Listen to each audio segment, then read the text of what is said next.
Salam alaikum, bonjour mes frères. On voulait parler exactement comment se comporter quand quelqu'un a essayé de détruire votre réputation ou bien l'a déjà détruit. On appelle ça les ruineurs ou les ruineuses de réputation. Et ces gens-là, c'est quoi? Leur objectif, c'est de jouer sur votre détresse psychologique et d'essayer de manipuler le regard des gens contre vous, de façon à vous faire passer pour ce que vous n'êtes pas. Alors là, comment vous devez vous comporter? Au contraire, ne jamais répondre à l'offense par l'offense. Leur objectif, justement, c'est de vous mettre hors de vous. Vous commencez à vous énerver et que vous commencez à insulter pour leur dire aux gens, voilà, si c'est comporté comme ça ou elle s'est comportée comme ça, c'est réellement qu'elle a quelque chose à se reprocher. Alors là, dans ce cas-là, vous, qu'est-ce que vous devez faire? C'est d'avancer et de montrer que ça ne vous affecte pas du tout et que comme quoi, vous savez qui vous êtes, vous n'avez rien fait.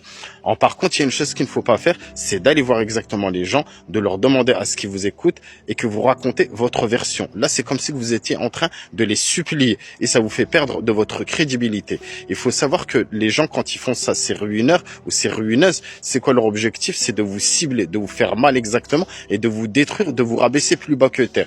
Mais quand vous ne répondez pas, vous restez indifférent, vous faites preuve de sagesse, là, quelque part, ils s'en mordent les doigts. Il faut savoir que ça se retourne contre eux et les gens, ils le remarquent et quelque part, ils sont maudits. Et quelque part, réellement, s'ils ont réellement une conscience, réellement, ils vont se cacher, comme on dit. Mais il faut savoir aussi une chose, la plupart du temps, quand ils y arrivent pas à le faire seuls, ils envoient des gens. On appelle ça des singes volants. Ce sont des gens qui sont immoraux, qui n'ont pas de morale et qui sont irréfléchis. Et ce sont des gens qui sont un petit peu frustrés au fond de eux-mêmes. Ils vont prendre cette rumeur, ils vont vous attaquer, ils vont le faire en public. Et ils vont pas vérifier la validation. Alors, ce qui fait que vous devez rester complètement indifférent et ne pas répliquer quoi qu'il arrive. Il y a une chose qu'il faut savoir, que dans le monde spirituel, il y en a qui appellent ça la loi karmique, c'est la loi différente. Toute personne, quand elle fait du mal à une personne, elle est obligée de le payer tôt ou tard. Et ça, on l'avait bien dit dans des vidéos bien précisément, et ça se retourne. Il faut savoir que quand vous laissez tout entre les mains du divin, ce qui fait que la vérité, elle va commencer à remonter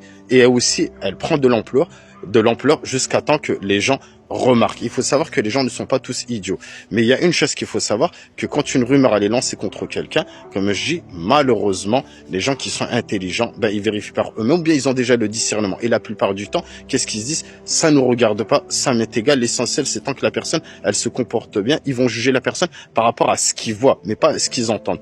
Et les idiots, malheureusement, ils croient du premier coup et ils la prennent et ils la propagent. C'est pour ça, il y a une chose qu'il faut savoir, que quand une rumeur, elle est lancée contre vous, c'est de tout le temps avancer, de rester indifférent et de garder le silence. Avec le temps, la vérité, elle finit tout le temps par remonter et vous aurez gain de cause. Et vous n'avez rien à justifier à qui que ce soit. Vous savez qui vous êtes réellement. En tout cas, bon courage.